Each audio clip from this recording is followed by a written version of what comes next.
बिस्मिल्लाहिर्रहमानिर्रहीम। अस्सलामु अलैकुम वरहमतुल्लाहि वबरकातुहू। व्यूअर्स, आज का हमारा टॉपिक है फाइंडिंग प्रोबेबिलिटी ऑफ अर्न्स।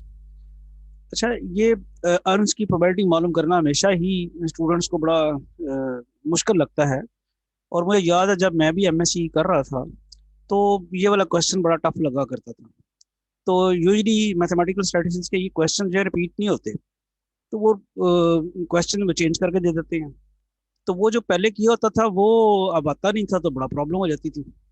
तो इसका अभी भी मैं देख रहा हूँ कि जो हमारे इस वक्त बीएस मैथ के स्टूडेंट्स हैं या एमएससी मैथमेटिक्स के स्टूडेंट्स हैं, वो इन प्रॉब्लम्स को, खास तौर पे अर्न वाले प्रॉब्लम को सॉल्व करते वक्त बड़ी मुश्किल में पेश आते हैं। वैसे तो प्रोबेबिलिटी में वो अनकंफर्टेबल ही रहते हैं, लेकिन खास तौर पे इन क्वेश्चन में। तो ये एक मैंने क्वेश्चन सेलेक्ट किया है और इसको मैं अभी आपके सामने सॉल्व करता हूँ। ये बेसिकली क्वेश्चन नहीं है, ये एक मेथड है। तो आपको इस मेथड को ऑब्जर्व करना चाहिए और इसको अच्छी तरह, इसके स्टेप्स जो हैं वो समझने चाहिए। फिर ये क्वेश्चन मैं ये भी बताऊंगा आखिर में कि ये जब जैसे मर्जी चेंज हो जाए, आप क्वेश्चन को इंशाल्लाह कंफर्टेबली कर लेंगे। Mathematical statistics book to follow. Question है, description of the three urns of the same appearance are given as under. ये उसने डिस्क्रिप्शन दी हुई है थ्री अर्न्स की। Description of the three urns of the same appearance are given as under. Urn A contains 5 red and 7 white balls. Urn A जो है उसमें 5 red और 7 white balls हैं। Urn B contains 4 red and 3 white balls. इसी तरह urn C जो है that contains 3 red and 4 white balls. तो अभी आपने उसने जो क्वेश्चन का स्टार्ट लिया वो ये लिया कि three urns of the same appearance, A B C, उनके अपीयरेंस बिल्कुल सेम है और उनमें जो उनके जो इंग्रेडिएंट्स हैं वो उसने बताए हैं कि ए में 5 रेड और 7 वाइट हैं, बी में 4 रेड और 3 वाइट हैं और सी में 3 रेड और 4 वाइट हैं। An urn selected at random and a ball is drawn from the urn. अब ये जो तीन अर्न हैं ए बी सी, इनमें से एक रैंडमली सिलेक्ट कर लिया गया और फिर उसमें से एक बॉल ड्रॉ किया गया। What is the probability that the ball drawn is red. पहले तो ये बताएं कि क्या प्रोबेबिलिटी है कि जो बॉल ड्रॉ किया गया था वो रेड है। यानी एक तो हमने ये प्रोबेबिलिटी मालूम करनी है। दूसरा कहता है the ball drawn is red, what is the probability that it came from urn ए। अब ये कंडीशनल प्रोबेबिलिटी होगी, जिसकी एक प्रोबेबिलिटी जो सेकंड पार्ट है ये बेसिकली कंडीशनल प्रोबेबिलिटी। तो इसकी तरफ आने से पहले पहले हम ये देखते हैं कि what is the probability of the ball drawn is red. यानी जो बॉल ड्रॉ किया गया था उस क्या प्रोबेबिलिटी है कि वो रेड है। और फिर दूसरी बात है कि अगर वो बॉल रेड है तो क्या प्रोबेबिलिटी है कि वो अर्न ए से ड्रॉ किया गया। तो चलते हैं सोल्यूशन की तरफ। ये वैसे पंजाब यूनिवर्सिटी में एमएससी मैथ के 2011 के क्वेश्चन पेपर में भी ये क्वेश्चन पूछा गया। सोल्यूशन, अब हमने सबसे पहले जो काम क्या करना था कि रेड बॉल की प्रोबेबिलिटी मालूम करनी है। Let R represent the event that the red ball is drawn. तो अब जारी बात है, वो इवेंट सपोज कर ली हमने आर कि इसकी प्रोबेबिलिटी हमने मालूम करनी है। अब अगर गौर करें तो प्रोबेबिलिटी जो है वो आर रेड बॉल कैसे आ सकता है। वो अर्न ये भी हो सकता है कि अर्न ए से सिलेक्ट होके आ गया हो, अर्न बी से सिलेक्ट होके आ गया हो, अर्न सी से सिलेक्ट होके आ गया हो। तो रेड बॉल की जो पॉसिबिलिटीज हैं वो फिर क्या बनेगी। Then R can occur in one of the following three mutually exclusive ways. यानी म्यूचुअली एक्सक्लूसिव ये है इसलिए है कि अगर अर्न ए सिलेक्ट हो गया, उसमें से आ गया, तो फिर दूसरी जो है बी अर्न नहीं होगा। यानी आप देखें ना, मैं बताता हूँ कैसे। Then R can occur in one of the following three mutually exclusive ways. Urn A is selected and red ball is drawn, that is A intersection R. A urn और ये फिर इंटरसेक्शन इसलिए ले रहा है कि दोनों कॉमन हम ले रहे हैं इसके लिए, और रेड बॉल ड्रॉन। दूसरा क्या हो सकता है, urn B selected and red ball is drawn. अब ये दोनों म्यूचुअली एक्सक्लूसिव इवेंट्स हैं, क्योंकि अगर अर्न ए सिलेक्ट हो गया हुआ है तो फिर बी तो नहीं होगा, और अगर बी सिलेक्ट हो गया हुआ है तो यानी ये दोनों इवेंट्स जो है वो इकट्ठी नहीं आ सकती। इनमें कोई ए इंटरसेक्शन आर और बी इंटरसेक्शन आर में कॉमन पॉइंट कोई नहीं है। क्यों? ए इंटरसेक्शन आर ये कह रहा है red ball is drawn from urn A, और ये क्या कह रहा है, red ball is drawn from B. तो जब ए से ड्रॉ हो रहा होगा तो फिर बी से तो ड्रॉ नहीं हो रहा होगा। एनी हो, सी जो है, C is urn C is selected and red ball is drawn, that is C intersection R. तो ये वो तरीके हो गए। हम जा रहे हैं प्रोबेबिलिटी ऑफ रेड बॉल मालूम करना। वो मालूम करने के लिए जो चांसेस हैं वो हमने देख लिए कि अर्न ए सिलेक्ट हो गया था या अर्न बी या अर्न सी। तो हमारे पास ये पॉसिबिलिटीज हैं। इसका मतलब red ball selection, red ball की सिलेक्शन में जो फेवरेबल आपके पास आउटकम्स होंगी वो तीनों होंगी, A intersection R, B intersection R और सी इंटरसेक्शन आर। तो हमारे पास जो फिर बनेगा प्रोबेबिलिटी ऑफ आर जो बनेगी वो क्या बनेगी, probability of A intersection R plus probability of B intersection R plus probability of C intersection R.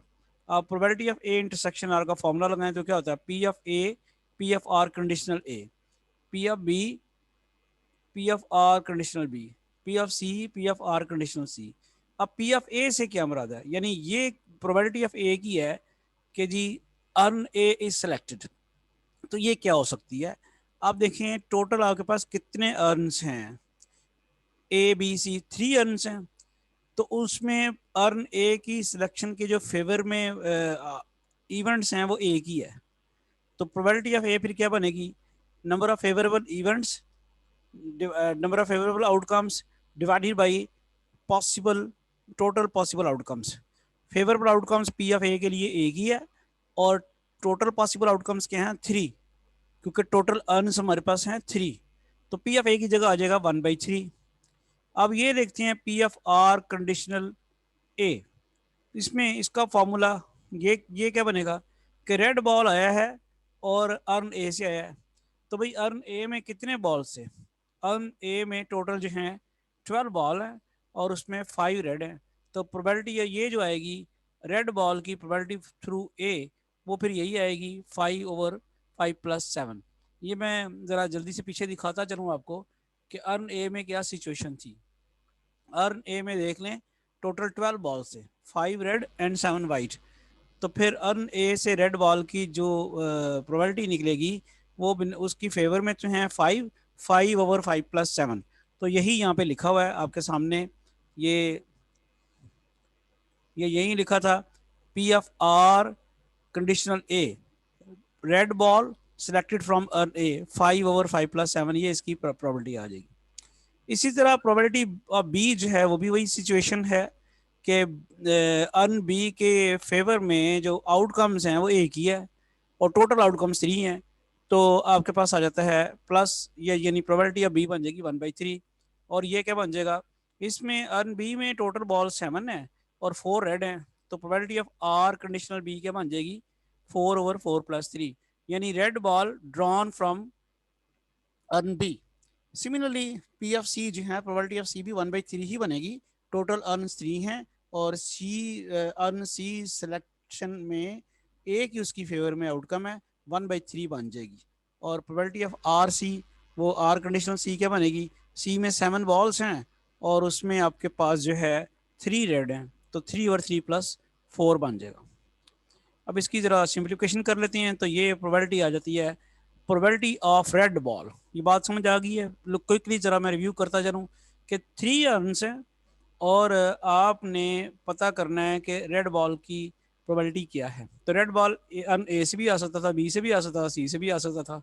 तो वो हमने तीनों कंडीशन तीनों मालूम करके ऐड कर ली भाई। अब ये क्वेश्चन चेंज हो के क्या हो सकता है कि वो urns A B C D E 5 कर दे।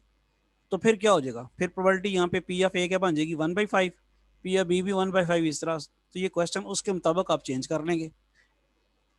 नेक्स्ट है जी, मालूम करना था कि here we need the probability that the urn A is selected given that the ball is drawn is red।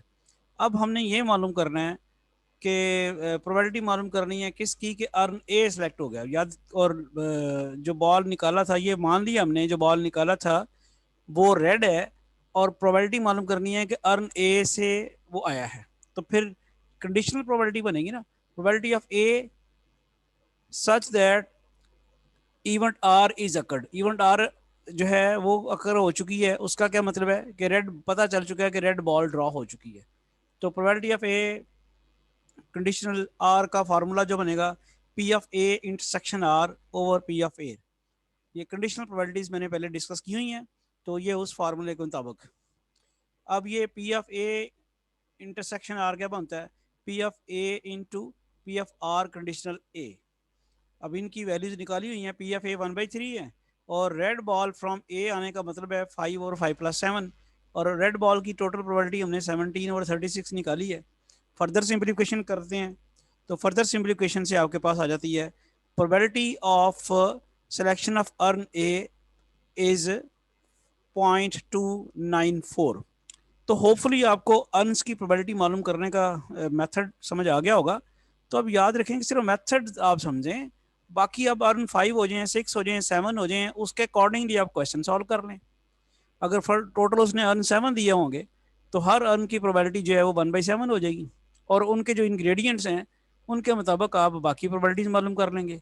तो होपफुली ये क्वेश्चन आपके लिए एक माइलस्टोन साबित होगा, और इंशाल्लाह अर्न्स वाले सारे क्वेश्चन जो आप सॉल्व कर लेंगे।